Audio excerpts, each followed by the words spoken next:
مولوی اسماعیل شیعہ سے میری ملاقات ہوئی. یہ شیعہ کا بہت بڑا مناظر بھی تھا، بہت بڑا مولوی بھی تھا ان کا. بس بدبخت قسمت بھیڑی، حالانکہ دارالعلوم دیوبند کا پڑھا ہوا تھا، وہاں سے فارغ و تحصیل تھا، بعد میں شیعہ ہو. بہرحال میری ٹرین میں ملاقات ہو گئی، ایک ڈبے میں بڑی احترام اکرام سے مجھے ملا. تو میں نے کہا کہ مولوی اسماعیل تمہیں کیا ہو گیا؟ اتنا پڑھا لکھا آدمی، دارالعلوم دیوبند کا فارغ، اور یہ تم نے کون سا مذہب قبول کر لیا؟ اور میں نے کہا مکی صاحب سچی بات یہ ہے کہ یہ ہوس ہے، نفس پرستی ہے. چونکہ سنیوں کے مذہب میں گنجائش کوئی نہیں ہے، وہاں تو 4 شادیوں کے علاوہ گنجائش ہی نہیں. یہاں تو مرضی ہے جتنا مدعا کر لو. اب بھی میری اس نے کہا 9 بیویاں تو ویسے موجود ہیں نا نکاح والی. وہ بدبخت فتویٰ دیتا تھا کہ ہر بندے کے لیے 9 بیویاں جائز ہیں،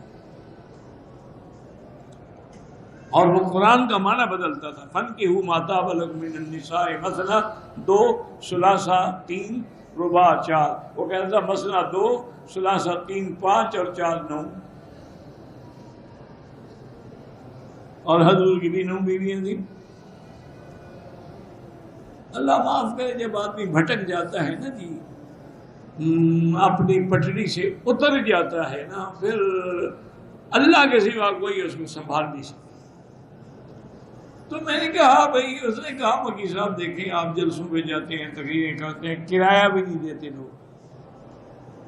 میں تو تقریر کرتا ہوں 10,000 پہلے کہتا میری شرط ہے 10,000 روپے لوں گا، ایک تقریر کروں گا، اور وہ بھی 1 گھنٹہ. اگر 2 گھنٹے ہو گئے پھر 20,000 دینا پڑے گا.